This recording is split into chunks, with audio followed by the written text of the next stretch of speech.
Good day everyone, this is the SPE 130, the Curriculum in Assessments for Physical Education and Health. And we are going to discuss the key learning areas in physical education, particularly in Curriculum in Assessments. And we are going to present the Chapter 4, which is the Learning and Teaching. So this chapter provides guidelines for effective learning and teaching of the physical education electives curriculum. And now let's proceed to the first one, which is the knowledge and learning. So the PE electives involves interdisciplinary study, which helps students to develop a strong knowledge base in both sciences and humanities and social sciences. So teachers should consider the link between the theory and practices, and also to ensure that the skill maintenance and health enhancement of the students. So students should therefore be provided with sufficient learning experiences to develop appropriate generic skills, values, and attitudes to support their pursuit of physical activities in a safe, enjoyable, and productive way. So knowledge can be developed in a variety of ways. To maximize teaching effectiveness in PE, a wide range of learning and teaching approaches of activities should be adapted.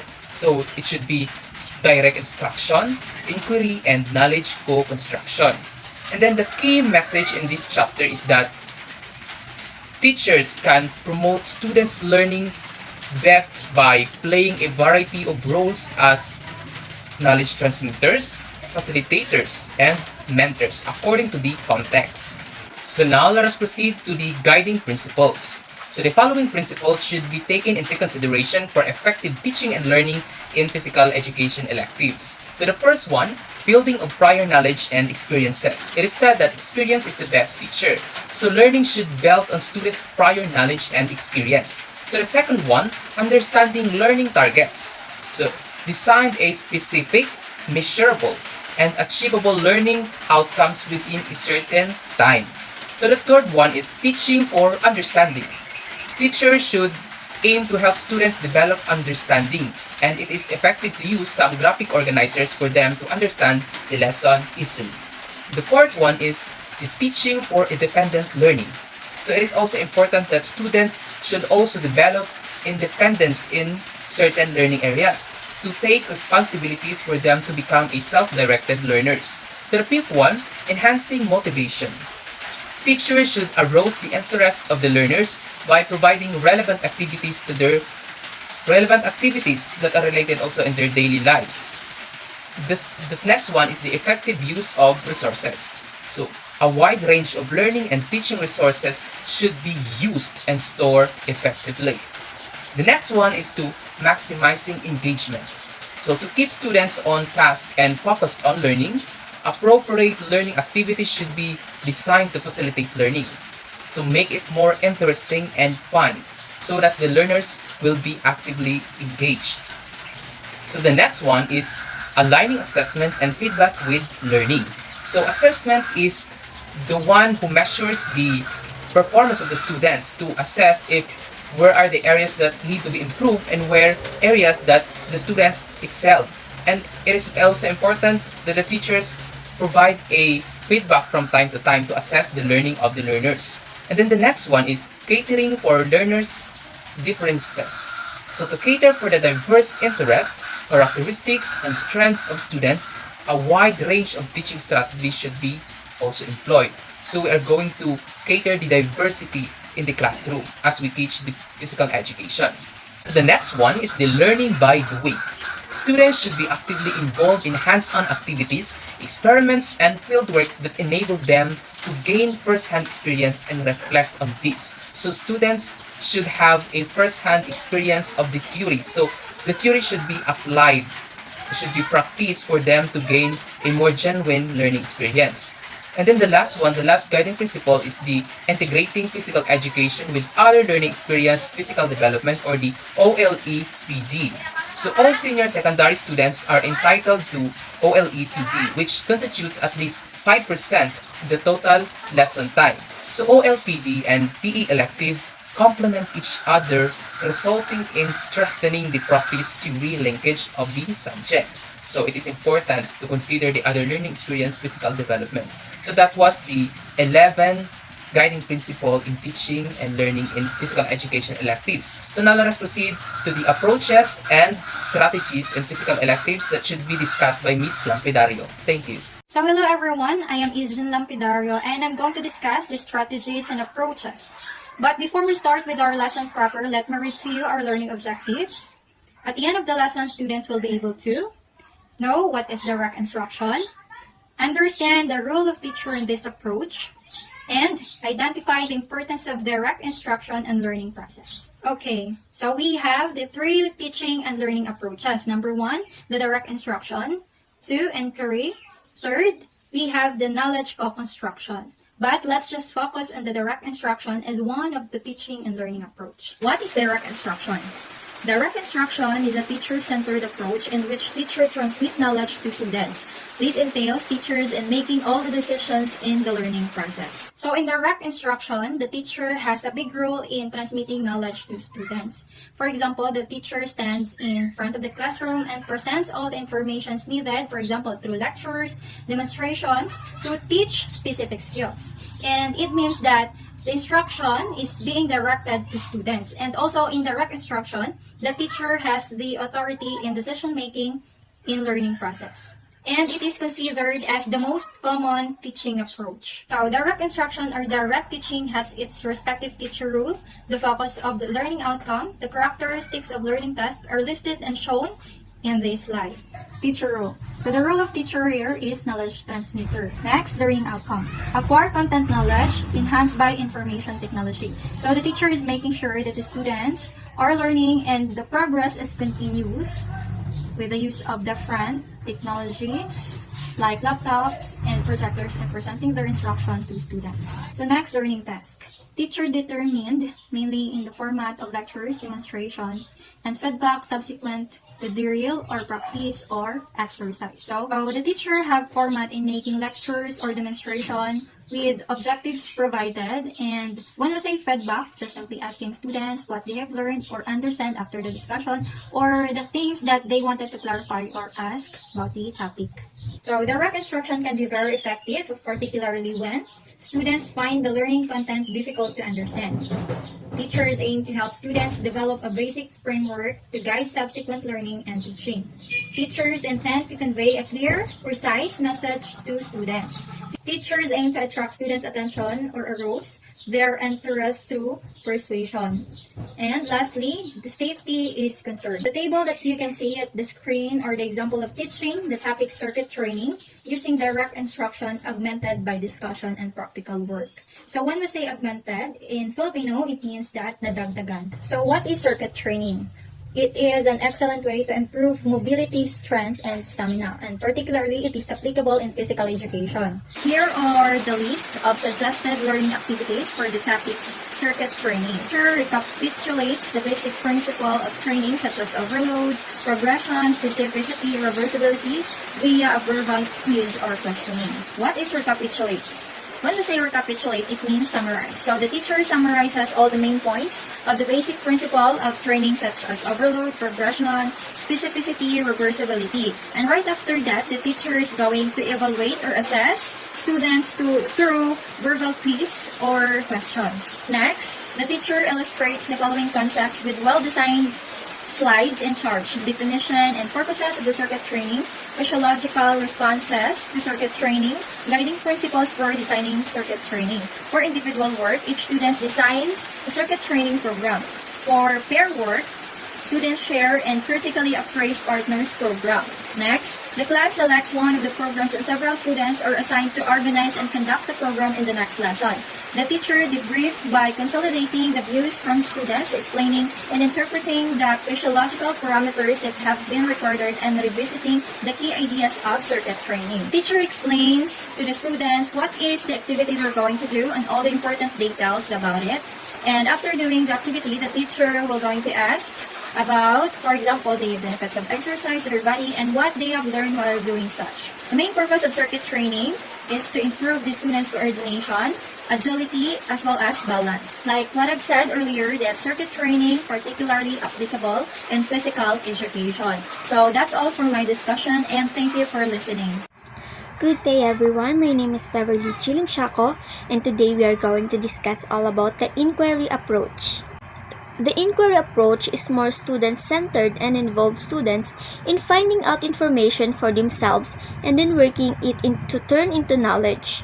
The inquiry method is a student-centered learning approach with the concept of students who are actively involved in teaching and learning activity under the monitoring and supervision of the teachers. The inquiry method requires higher-order thinking skills and critical thinking to make conclusions. Teachers provide guidelines and supporting materials to assist students to go through an exploration process. The inquiry approach is particularly effective when students are capable of getting information by themselves. Self-study allows students to take learning at their own pace, focusing on areas they are most interested in or want to understand a bit better. This helps reduce feelings of frustration, anxiety, or boredom that students may struggle within a classroom setting. Second, teachers intend to help students develop generic skills such as skills in critical thinking, communication, collaboration, information technology, problem solving, and study. Providing opportunity to practice being critical thinkers will assist students in analyzing other thinkings and examining the logic of others. Understanding others is an essential skill in collaboration and everyday life. Critical thinking will allow students to do more than just memorizing knowledge. Third, teacher aims to help students develop a feeling of ownership in the learning process. Ownership of learning means a learner is motivated, engaged, and self-directed with a sense of autonomy, choice, and responsibility of their actions. Decades of research has shown that when students feel autonomous, they have higher motivation to learn and achieve stronger academic performance in school. So we have here table 4.3 provides us an example of teaching of the topic Roles and Values of PE, Sport, Recreation, and Leisure Part 1 using the issue inquiry approach. So here are the suggested learning activities for the topic Roles and Values of PE, Sport, Recreation, and Leisure. First, the teacher engages students in discussing by asking, would someone share with us an enjoyable experience in participating in PE, sport, recreation, or leisure activities? Open question, our experience, or sharing. Next, the teacher raises an issue for students' inquiries such as, if PE was not offered in Hong Kong school curriculum, what would be the impact in personal development, socialization, and international relationships?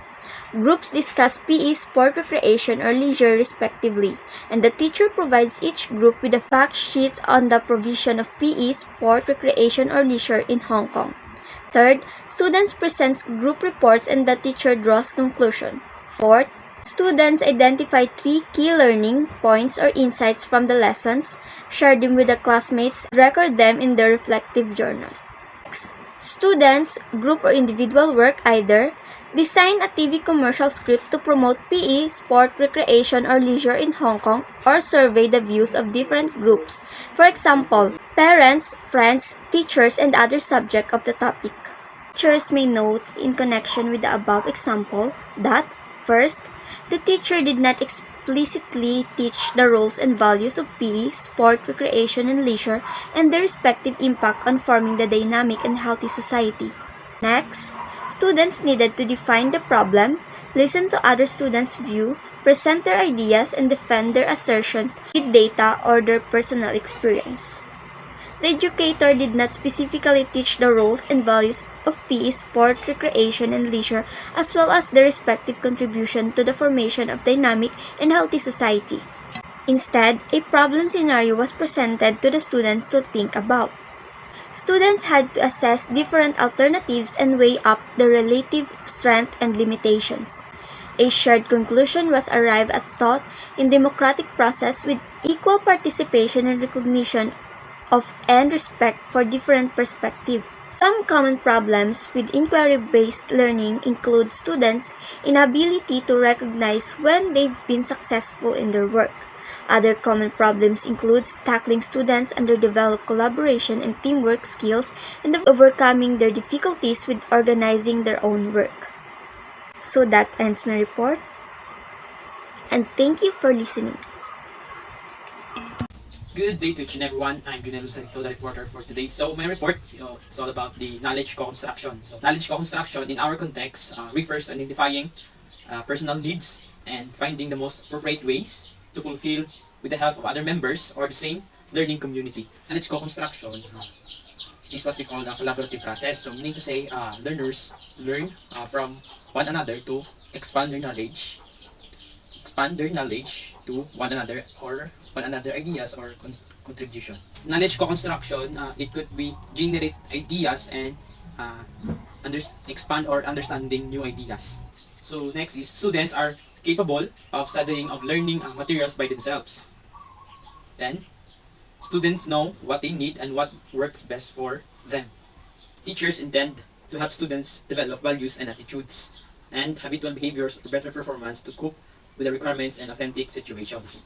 Then, teachers aim to help students to develop ownership of the learning process. As a students, we must be responsible in ourselves or we must be responsible in our studies.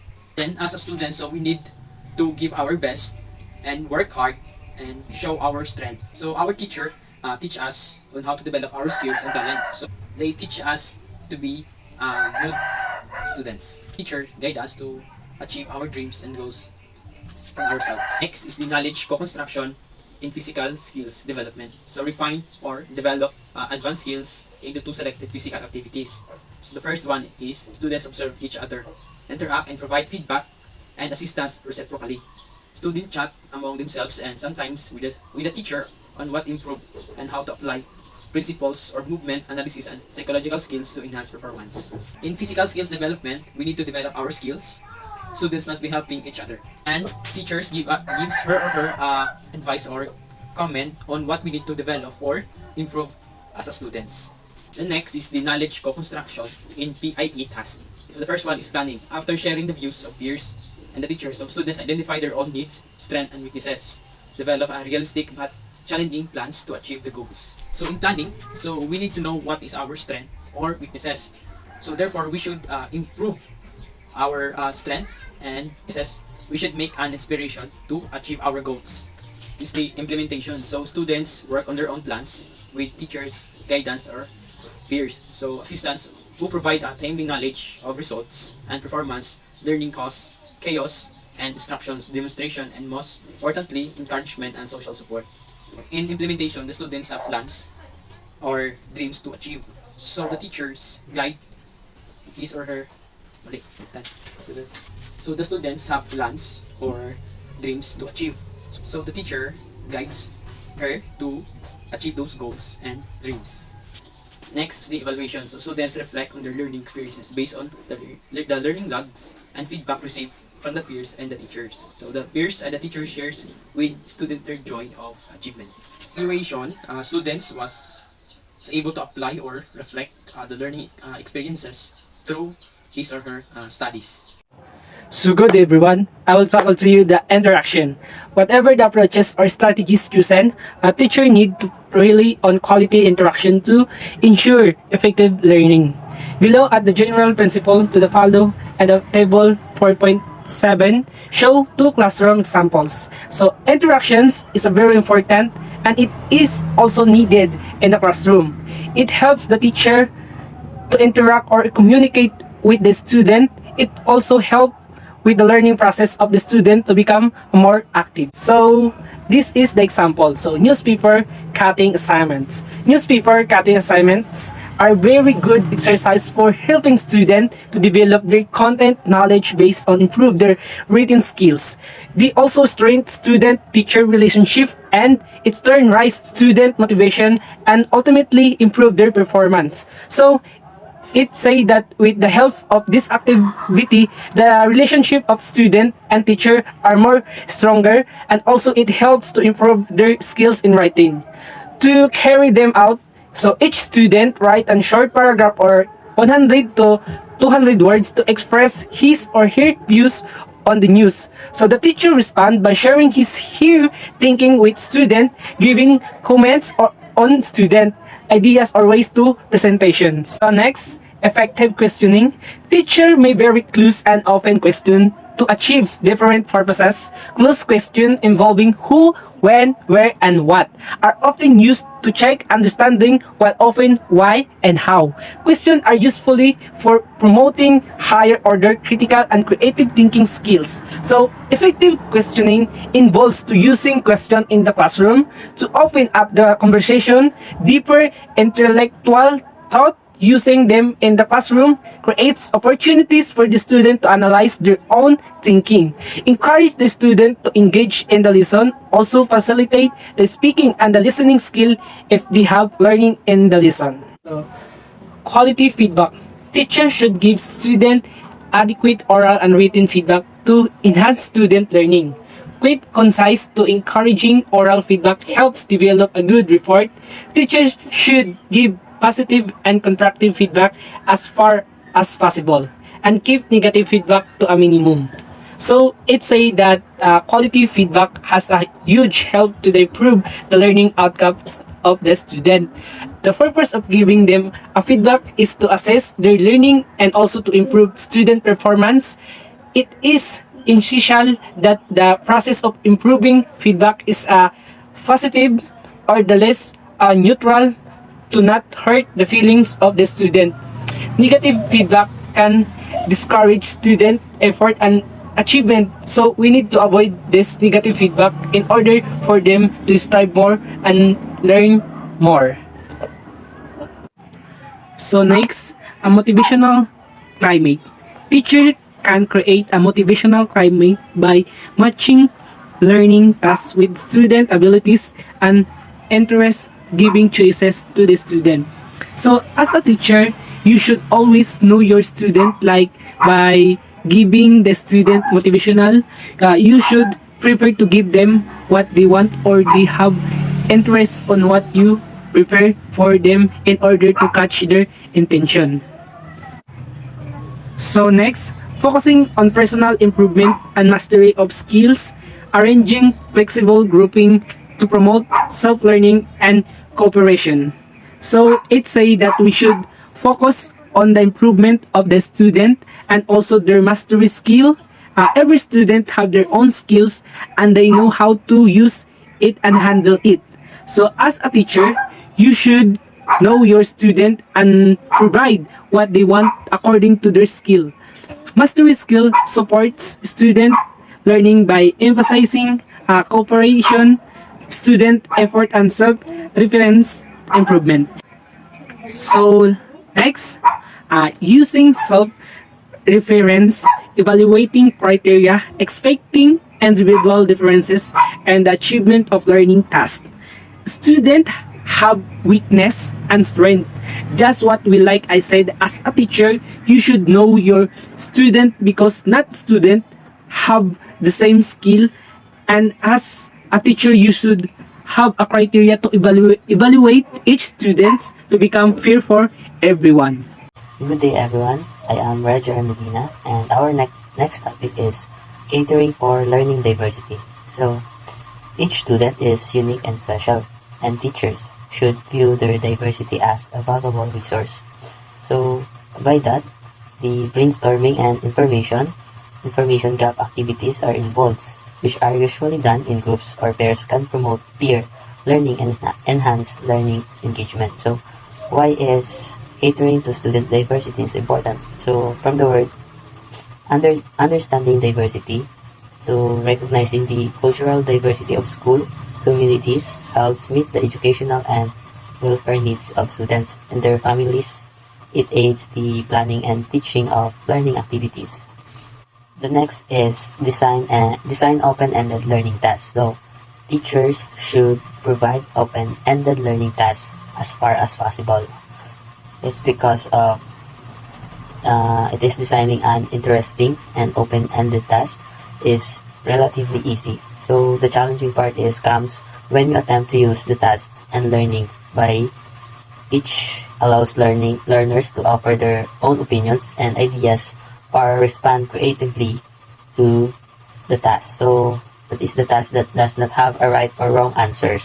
And the last is the group students for cooperative learning. So by this, in cooperative learning, students are not only responsible for their own learning but also for helping other group members to improve.